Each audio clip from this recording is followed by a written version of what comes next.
Are you actually in love, or have you ever truly loved before? So, in this video, I'm going to address what I believe to be a huge issue in society right now and provide you with a framework to kind of analyze your situation and to see if you're actually in love with this person right now. Okay, now let's get into it. Okay, so are you actually in love? This is my follow-up question to you. How do you know that you're in love with this person? I'm going to give you 3 seconds to come up with your gut answer. Okay, so there's 2 ways that this typically goes. The first way is that this person makes you feel a certain way.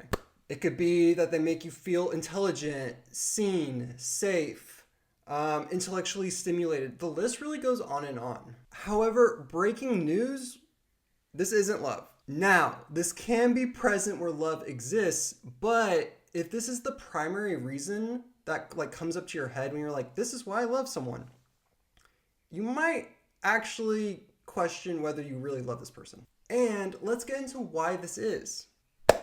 But before we delve into why love might not exist there, let's first define what love is. So I like to define love as willing the good of the other. So, in essence, this is the active promotion of the flourishment of the other person. So, question, what strikes you about this definition? What's missing? You, my friend, are missing. You see, love doesn't really have to do with your feelings at all. Now, this gets into way number 2. Now, going back to that original question, you might have come up with an answer such as this person has a beautiful soul. They're extremely generous. They have this warm presence about them.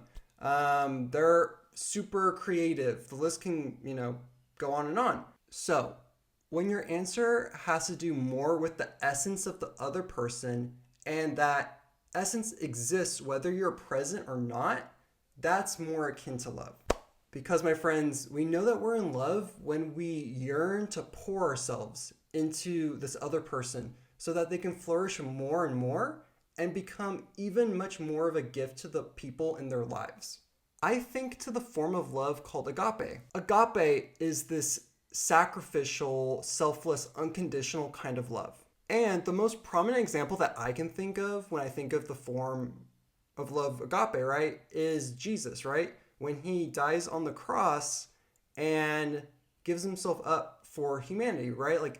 That sacrificial, unconditional, selfless love that we are all capable of. And when you think about it, right, in certain sects of Christianity, right, it's not uncommon to hear the phrase husbands, love your wives as Christ loved the church, which is that self-sacrificial kind of love, right? That's agape. It's that sacrificial kind of love. So when you're examining yourself and you're like, is this person someone I truly love? Is this someone that I want to marry? This is the question, is would I lay down my life for this person?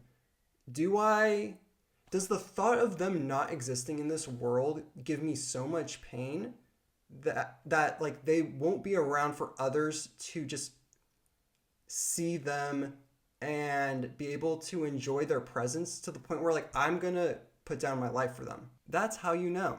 But now I want to provide you with a framework for why I believe that the first way really isn't love. So, question, what is lust? Many would say that lust is that strong desire to be intimate with someone, right? However, desire and lust are tangibly different. Lust is the desire to use someone as a means to the end of your own self-gratification. When we think of lust, we typically see it in a sexual way, right? Lust is the sexual desire. However, I want to propose to you a new concept. And this concept is emotional lust. Emotional lust is using the other person as a means to the end of your own self-esteem and happiness. Remember how some examples for the answers were this person makes me feel safe, happy, excited, feel good about myself, all these answers, right? All those answers are things that the other person does for us, right? I'm using them as a means to get the end of me feeling safe, excited, etc. I want to read this one off, okay? Just as someone lusts to use another's body for their own benefit, so can a person emotionally lust after a person to use another person to improve their own emotional state. You see what I mean? Now, guys, I want to clarify. I don't think it's bad to feel seen, happy, all these positive things in a relationship, right? Like, if there wasn't any of that, something would be kind of off.